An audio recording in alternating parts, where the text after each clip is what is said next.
Hey, welcome back to Starcastic Remarks. My name is Ryan Chambers. This is the official Dallas Stars podcast of THPN. The next time you are there, make sure you use that promo code THPN for DraftKings Sportsbook. As always, we appreciate them for being our sponsor. If you are here for the first time, please consider clicking like and subscribe and hit that notification bell so that the next time you don't miss an episode of Sarcastic Remarks like this. Youch. Youch, that one hurt. Dallas Stars in arguably the most hyped, the most emotional game of the regular season so far, get the loss here tonight by a final score of 5-4 in the shootout. We're going to break it all down here tonight. We're also going to break down the two trades that the Stars and general manager Jim Nill made on Thursday. We did not see any additional moves here today on the actual trade deadline day, but we'll get into that. But once again, thank you everybody for joining us here and for the loyalty that you showed for us. This was a very hard game to lose. And there are a couple of points that I want to throw out there here first off. Goaltending is absolutely the biggest story here tonight for me, and we'll get into that. And then I feel a little bit of validation as well, and when I say this, and that Justin Hryckowian is going to be a huge part of this team in the playoffs this season. He absolutely, to me, right now, screams Blake Coleman vibes. Straight up Blake Coleman vibes. And you can see that with his motor. So this is a solo episode. So this usually means one of two things is either the Stars played so well that I can't wait to talk about it, or there's something happened that I just need to emotionally process a little bit. And I think it's the second one. But because if you watch that game against the Colorado Avalanche tonight, you know exactly what I'm talking about here. I'm not upset at this game. It was just an emotionally draining game. And this is playoff hockey. That right there was 100% playoff hockey, and both teams showed up to play. Both teams were there and ready to play. It wasn't just a good regular season game between two of the best teams in the NHL.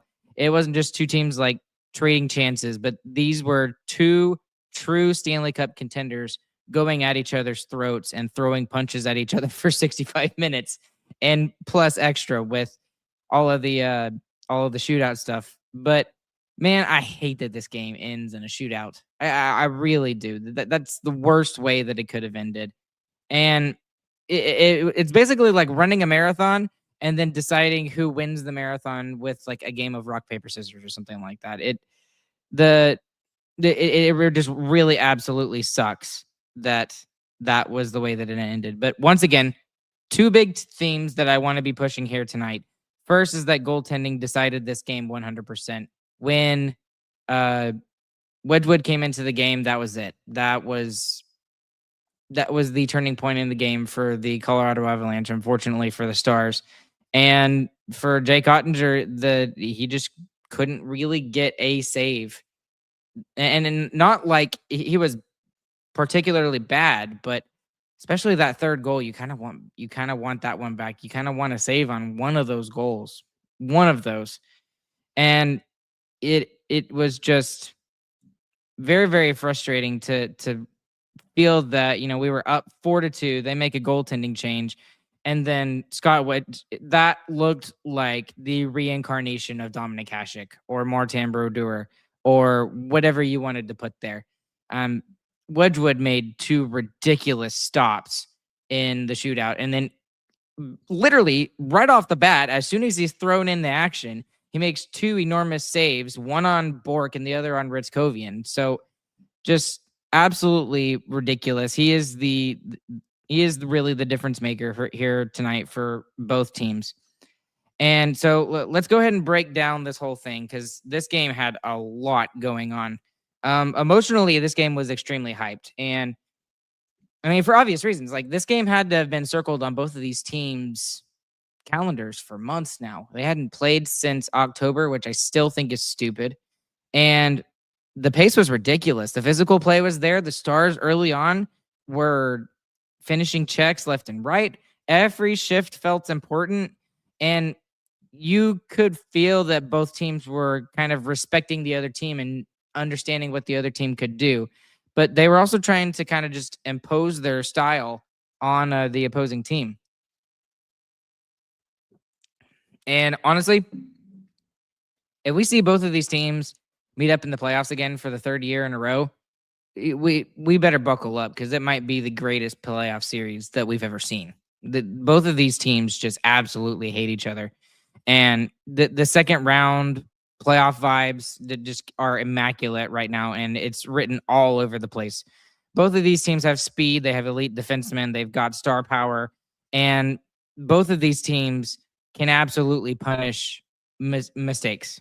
And that's what made the ending tonight even more frustrating because the Stars played a really strong game. They forechecked well, they generated chances, and they got scoring from different parts of the lineup, and including Hryckowian, and yet they still walked away with a loss. And even though it's a loss, it's not a real loss. Okay, let's be honest. It maybe I'm saying that just to make myself feel better, but it it really isn't a loss, and that's why I absolutely hate shootouts because it makes you feel so much worse about a game than all of the good stuff that the Stars did here tonight. There were a ton of good things that the Stars did. It was just a big, huge difference was goaltending. So, but before we get into goaltending here, let's just walk through the game a little bit. And before the puck even drops, we get some lineup notes, and we're going to discuss rope hints here in a second. Once we get to the second period, we're just going to go chronologically through my notes here. But this was a huge step for Dallas with rope hints returning to the lineup. Just more depth into the lineup. Obviously, he's your number one center, although he wasn't even playing center to start off the night here tonight. He's missed the previous 4 or 5 games since the Olympic break was over, and the Dallas Stars won all 4 of those games without him. And I still haven't seen the angle that a lot of people are frustrated about with Nathan MacKinnon. I will go and look at that here later after I finish recording this, but that didn't look good. It really didn't look good. He didn't seem to be in like excruciating pain. So he wasn't sitting there just like grabbing his leg or anything like that. And he also wasn't, screaming and yelling in pain or anything like that. But it was very obvious that, Dave Zeiss and his teammates, that they had to help him off the ice. He was not putting any weight on that left leg. And that's very, very scary because it didn't seem like much. And it was very similar to the way that Liam Bichsel got hurt earlier in the season. So, I mean, Seguin too, it didn't seem like Sagan's injury was much, and it didn't seem that Bischel's injury was very much either. But yet they were both out for a long period of time. And in Sagan's case, he's just out for the season. So, but anyway, we'll talk more about that as we go through. But they actually started hints on the wing, like I said, with, excuse me, I'm yawning here, I'm tired, with Wyatt Johnston and Jason Robertson. And it's a really fascinating look, obviously, because Johnston has really been driving the offense for this team lately with Hints being out. So I'm immediately curious about, how does this line going to perform? And the opening minutes, it belonged to Colorado. They come out flying, and the shots go 4-0 for the Avalanche. They're finishing checks. They're forcing Dallas to defend a little bit.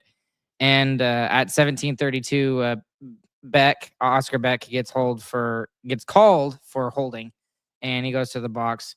Dallas would go on a penalty kill, and I agreed with Razor here. Razor said that this call was kind of marginal. It was kind of dumb. There were a couple of those like that.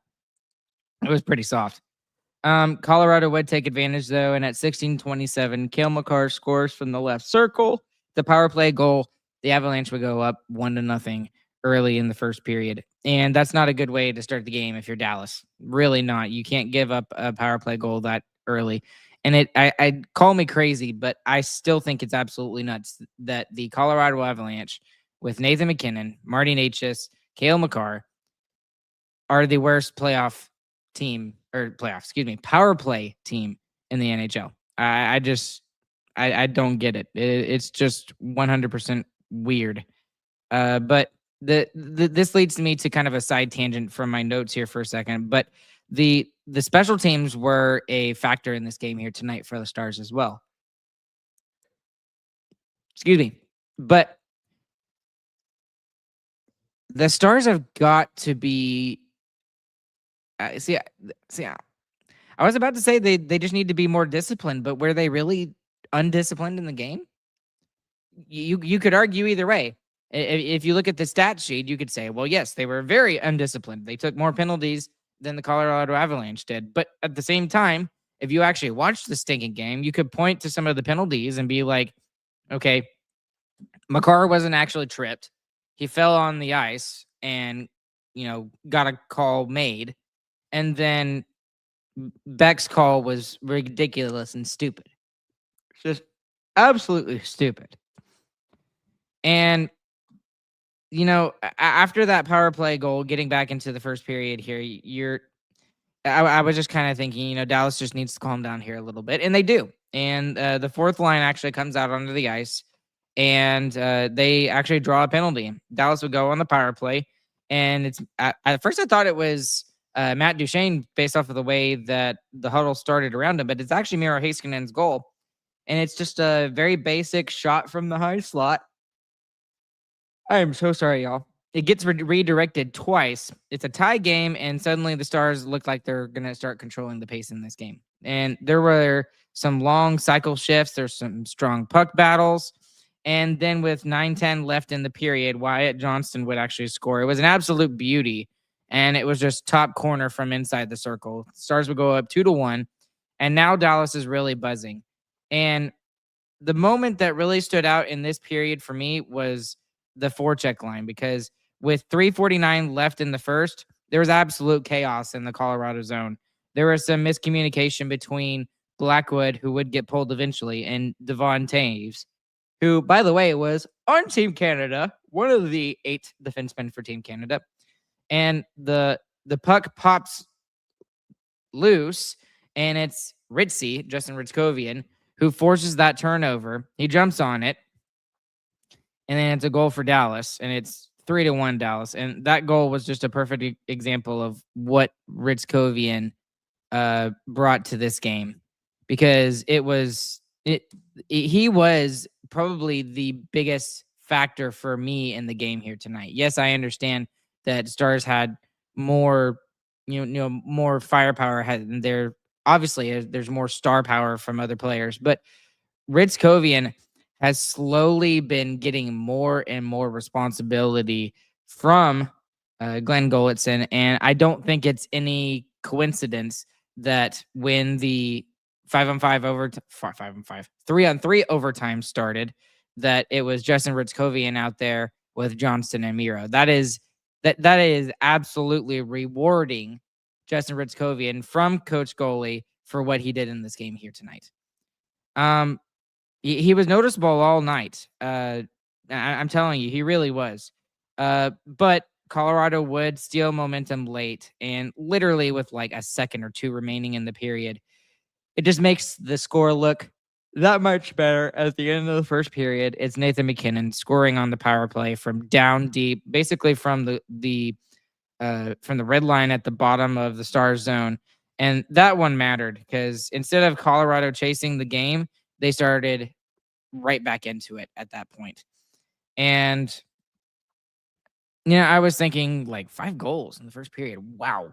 I guess it's going to be like 8-7 here tonight or whatever. But the second period would begin and Dallas would respond immediately. Jamie Benn scores. Again, it's another forecheck pressure move from Justin Hryckowian, who was involved in the play, and it's 4-2 Stars. And Ben looked fantastic tonight. He really did. He looked like a man possessed and a man on a mission tonight. And that moment changed the game, but not in the way that Stars fans would expect. You would think going up 4-2 early in the second period after giving up a goal late in the first, that's great. You got a 2-goal lead back. Yes, right? it seemed like that Blackwood was going to stay in the net for a second, and Jared Bednar elects to go with Scott Wedgewood, the Stars' former backup goalie. And Scott Wedgewood has been playing like a number one this year. And before he got hurt, actually, he was on the short list for the Vezina, and he was just absolutely ridiculous. And the entire rhythm of the game kind of shifted on that dime right there almost immediately, because Wedgewood made two giant saves again on Bork. And I'm sorry, it wasn't Hryckowian, it was Robertson. And Wedgewood stopped both of those right off the bat immediately.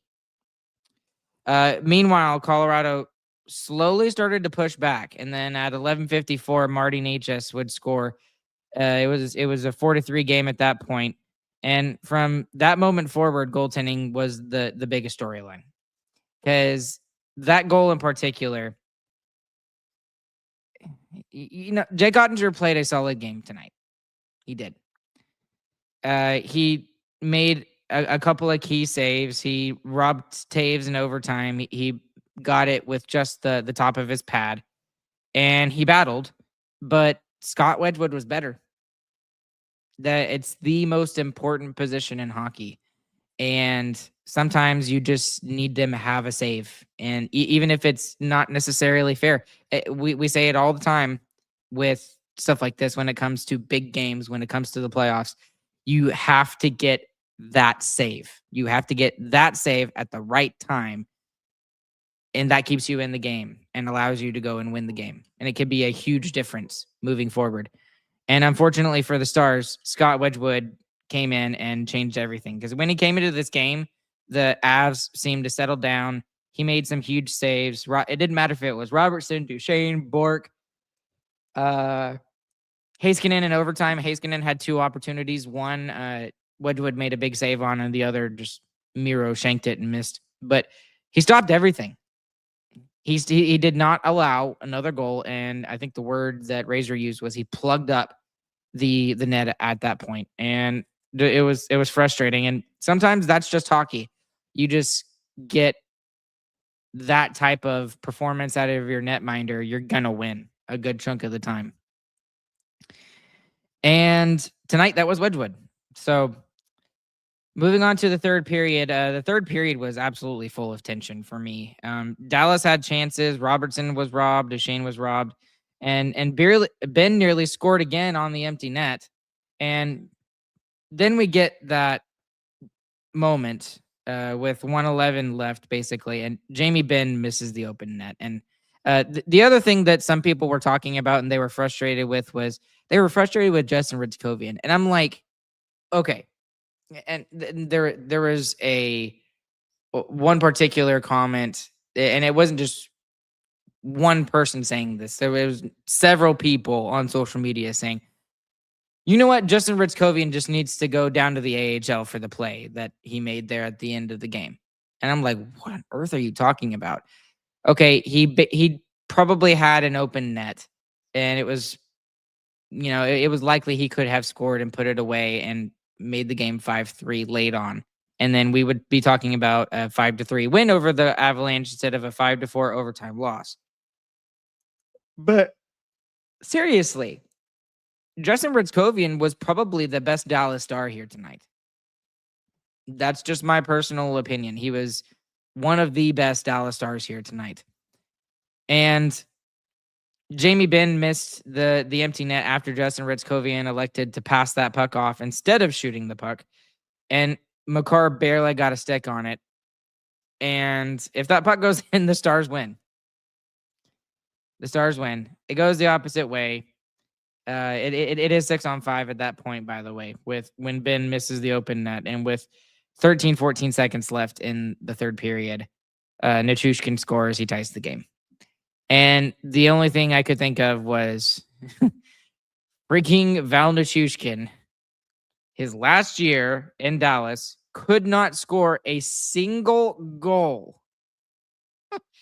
Yet he does that. In overtime, the Avalanche mostly had control of the puck. Dallas had a couple of chances there. And again, like I said earlier, Miro had two huge ones. One was saved, the other he missed. But nobody really scored. And then once again, Otter got a really good save on Taves, and it hit the top of his pad. And it would go to shootout. And it was Robertson first. Robertson tried to deke out Scott Wedgewood, which you never see. You never see Jason Robertson do that. He always just takes it and finds a spot and snipes it. That's normally what he does. But Wedgewood makes the save. Nichushkin would be the first shooter for the Avalanche. He would score, and Duchesne would go. And it wasn't like Duchesne's shot or Robertson's attempt were bad attempts. They weren't. They were actually really, really, really good chances. Again, it was just Wedgewood was not going to allow anything behind him today. That was just the truth. That was just the expectation. After Duchesne's bid was saved, Najus would score and basically do the exact same thing that Nichushkin does. And it's on the forehand, and he just tucks it around Oettinger. Game over. And that was really frustrating. And once again, Justin Hryckowian was a huge difference maker here for me tonight. And this was something that I tweeted up a couple of days ago before we got Michael Bunting in the trade. And we'll talk about him in a little bit too, Bunting and Myers. But the frustrating thing, or the great thing, excuse me, that we should be excited about is that Justin Hryckowian can absolutely play playoff hockey, and he could be a huge difference maker. And that's why I think that if Hintz is going to be out for an extended period of time, which I hope he's not, but that might be the case. Justin Hryckowian might be a good option to play in the top six if you want to kind of spread things out offense wise with the team, because my goodness, he was excellent tonight. And here's the other thing: the playoff hockey is not the same as regular season hockey. And people who have been around the game for a long time, I would like to consider myself that because I've been watching for a long time. It is way more about pressure. It's way more about puck battles, forechecking, creating chaos, cyclical play in the offensive zone, having cycles. And that's exactly what he does best. Like, he is not a super flashy player. He doesn't have the best shot in the world, but you better believe he has got a motor that is absolutely ridiculous. And it makes me sad a little bit that Logan Stankoven is not on this team anymore. Because can you just imagine for a second, random side tangent here. Sorry, go with me on this. Imagine a line with Justin Hryckowian, Logan Stankoven, and Maverick Bourque on it. My goodness, I would love that so much. But, Mikko Rantanen, we're happy with Mikko Rantanen. But that would be so much fun to, if we could see that. Goodness, I'm trying not to yawn, y'all. Sorry. Okay, here's the bigger picture with the Stars and the Avalanche moving forward. Is if this matchup happens in the playoffs, this matchup is going to be absolutely incredible. Like, this game did not disappoint.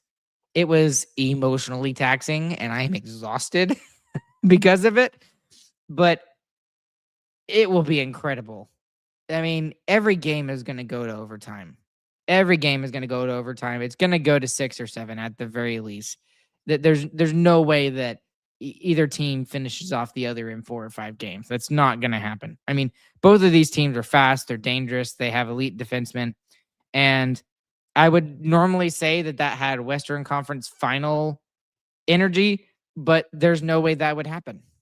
There's no way that would happen. The only thing that could happen is if, Dallas tanks, for lack of a better term, and just lets Utah have the third seed in the Central, and Dallas goes and takes the first wild card spot. That it is probably honestly better to be in that first wild card spot right now than to be in one of the top 3 seeds in the Central Division.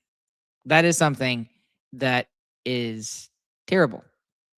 It's terrible because of the circumstances. I mean, the Wild, the Stars, and the Avs are miles and miles a bit ahead of every other team in the Western Conference right now. And for those of you that don't pay attention to the standings very much, if you look very carefully, the Anaheim Ducks are the only team in the Pacific Division right now that have won more games than they've lost. And they're not even first in the division. That belongs to the Vegas Golden Knights. That is how bad the Pacific Division is right now. Like, it is so bad. It is so bad and frustrating to see that. I'm getting off a little bit, but it is really a travesty that these two teams cannot meet in the Western Conference Final. That's what it should be. That there should be a path where the Avs and the Stars make it to the conference final, and that's what your conference final is, not in the semifinals.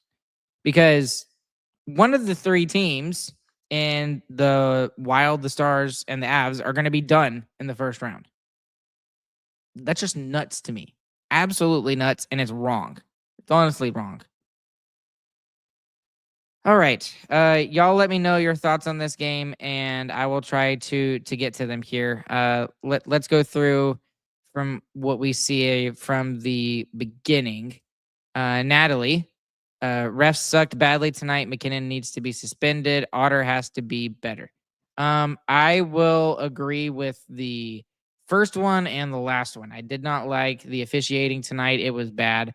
I need to go back and look at the replay with McKinnon and Hintz before I comment on that second one. And then Otter has to be better. I agree. I didn't realize his save percentage was as rough as it was, but he's below 900. Like that is embarrassing. That's honestly embarrassing for a goalie who went to the Olympics. And yeah, he was the 3rd string, but he still was at the Olympics. Pilots Kid 91. Hey Ryan. Snatched defeat from the jaws of victory. This loss was embarrassing. I will agree with you on the first one. I don't think that this loss was embarrassing, though. I don't.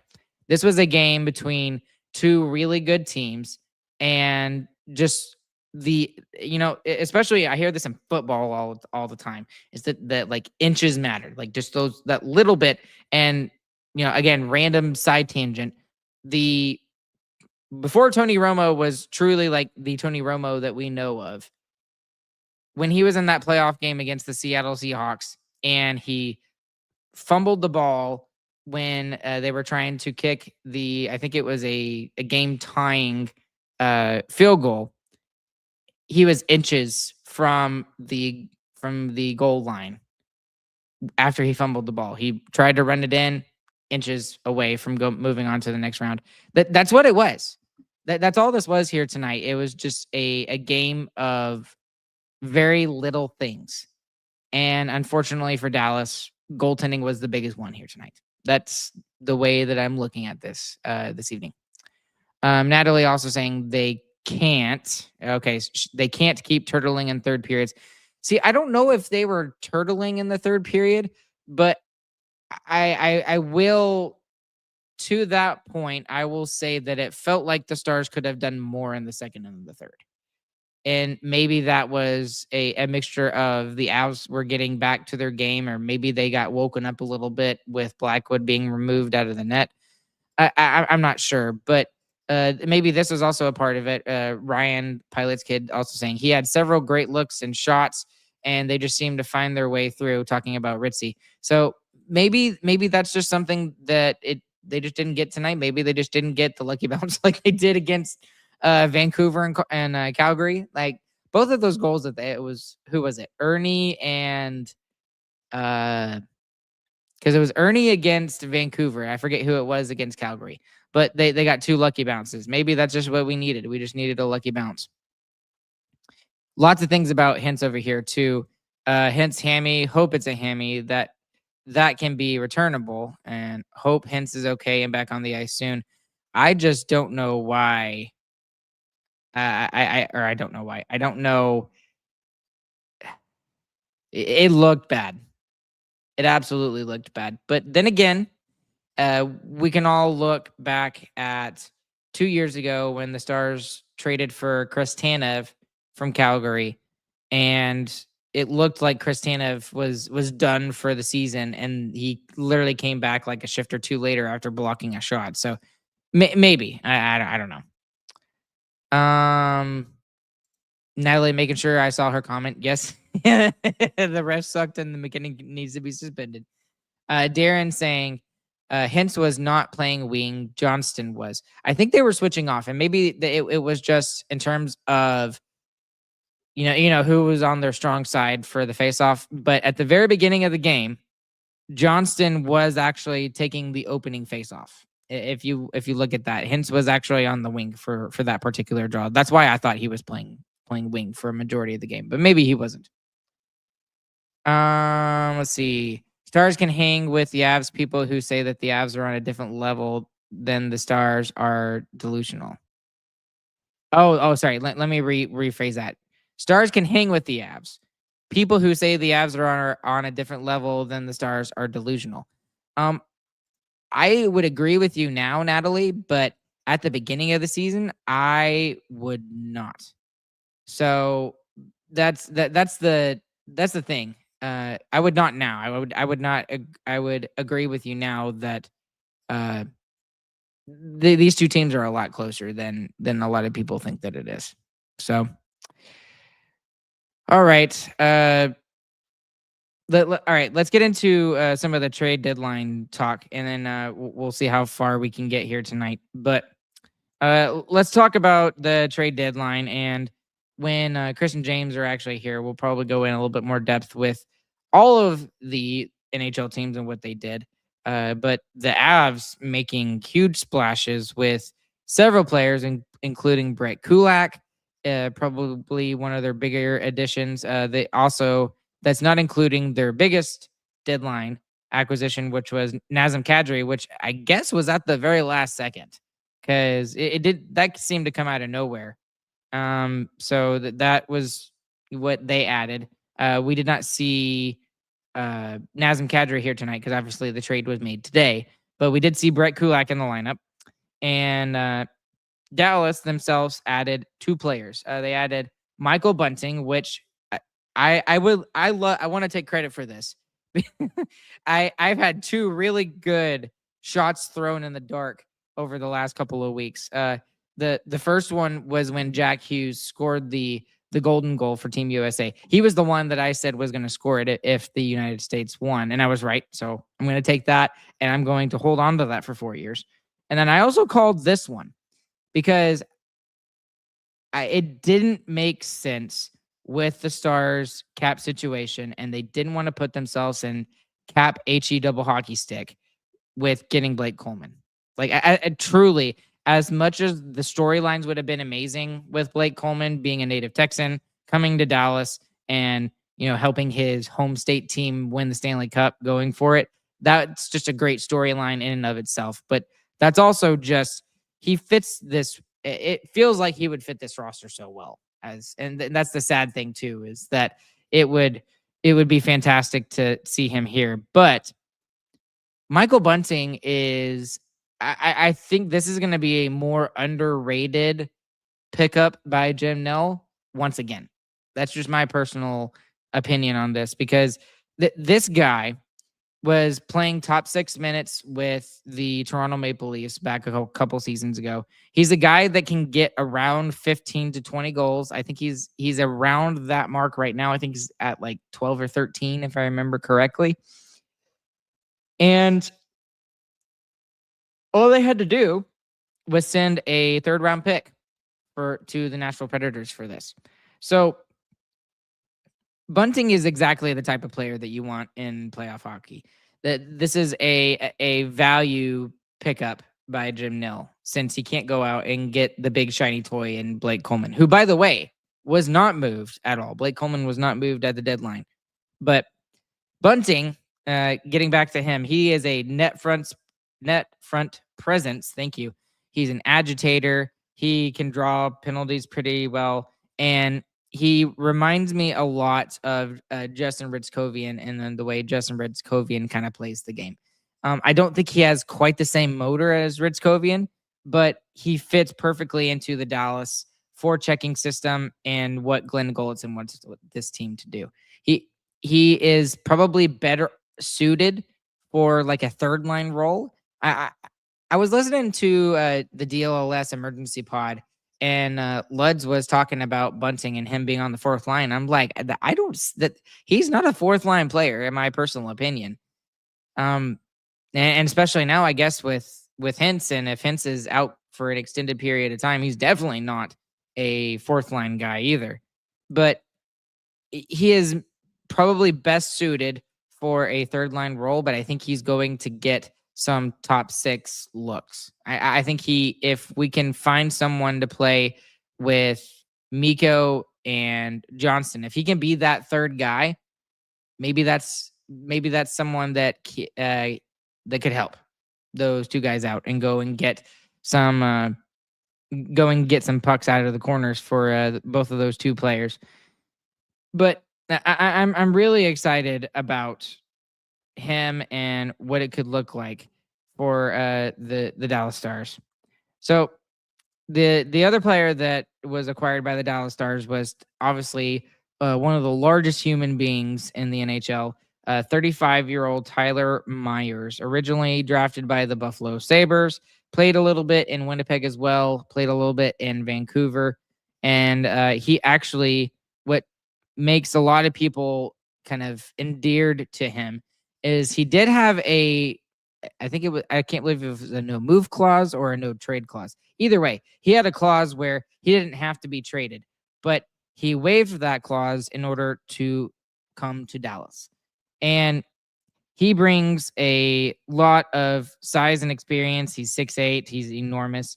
The biggest thing about Tyler Myers and the argument about Tyler Myers is, okay, what is he?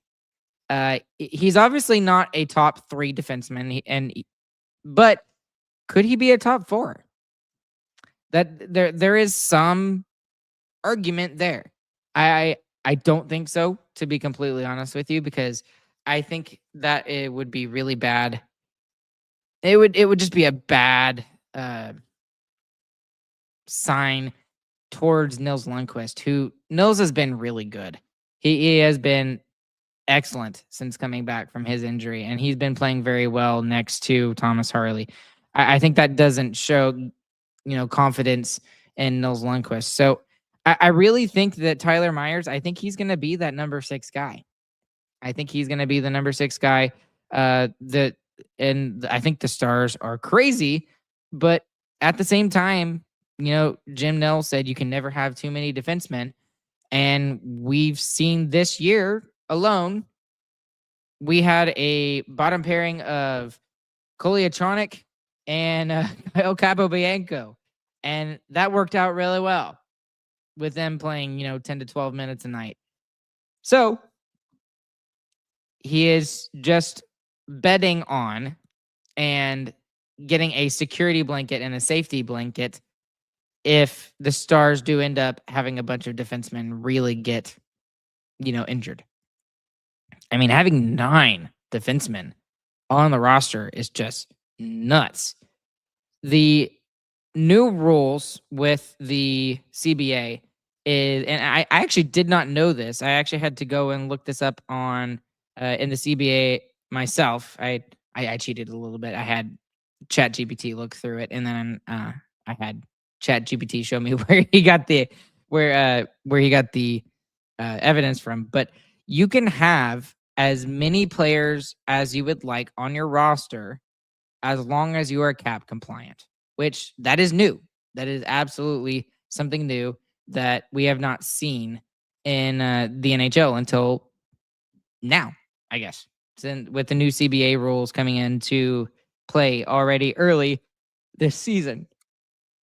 But truly what he does is he's going to join this group of 9 defensemen with Lyubushkin, Petrovic, Kyle Capobianco. And he's just another addition. He's not a star addition. He's just more depth on the blue line. But let's be honest. the first thing I thought of was more than likely the place that makes the most sense for Tyler Myers is on the third pairing next to Liam Bichsel. Talk about giant man flesh. Oh my gosh. 6'7" and 6'8". And I loved Liam Bichsel's comment that he made earlier today. He was just like, he's not that tall. He's only 1 inch shorter than Tyler Myers, so Liam Bichsel is. So that's gonna be so scary. So scary for any player that comes down the ice. And yeah, the guys that have got some speed on them might be able to go around them, but still, those are 2 massive, huge human beings that are on the back end for the Dallas Stars. And there was some tweet that I saw also that said that the new average height for the Dallas Stars is 6'4". Now that Tyler Myers is joining this team, because like you have to remember that like Thomas Harley is still pretty tall himself. I think he's like 6'2" or 6'3". Miro Heiskanen is just a tad bit shorter. I think he's like 6'2". And then Esa Lindell is not a small human being himself. He's 6'3", 6'4". And then obviously, like I talked about with Bichsel and Myers. But the only guy that's you would consider short is, Nils Lundqvist. And he's still, what? I still think he's 6 foot, 5'11", something like that. One of those two. So it's going to be really fun to see both of those tree trunk human beings back in the back end. So anyways, just to kind of wrap everything up here tonight as we kind of finish this up. Let me do my biggest winner and biggest loser here for the game here tonight. The biggest winner tonight is I got to give it to Scott Wedgewood. Like that's ridiculous with an honorable mention to Justin Hryckowian, because he was the biggest difference in the game for either team. Scott Wedgewood. That was utterly ridiculous what I watched him do. Amazing what he did. Justin Hryckowian deserves all of the extra accolades that he deserves because of this game here tonight. He was fantastic and was probably the most impactful player on this game here tonight. In terms of the biggest loser, I got to give it to Jake Oettinger. And that's not to say that he had a bad game or anything like that, because he was okay. But your team had a 4-2 lead, and you couldn't make a save. Couldn't make a save.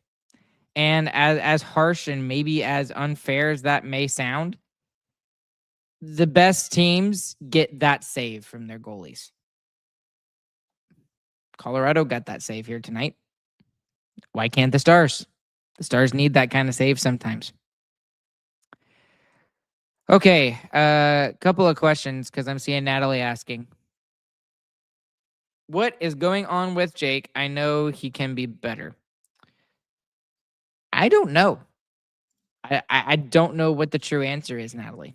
I really don't, because I think that's now his 3rd game since he's come back from being in Italy. So I don't think that jet lag can be an option anymore. I mean, maybe he's just tired, just general, exhaustion from what he what he had done over the last 3-4 weeks. But regardless, he's got to figure it out. We need Jake Oettinger to be one of our better players in the playoffs. And thankfully tonight it's just a regular season game, so it doesn't matter that much. But it still would be nice to see him kind of make that save, especially that 4-3 goal. I don't truly blame him for the game tying goal from Val Nichushkin. You still want a save there, obviously, and that's not to be on him. But that 3rd goal especially is one that I would really want him to have back. And then Natalie also asking, will Jim fire goalie if the Stars lose in the first round? No, you don't do that. Goalie has been very, very good for this team. They've been a little bit more streaky this year than in years past.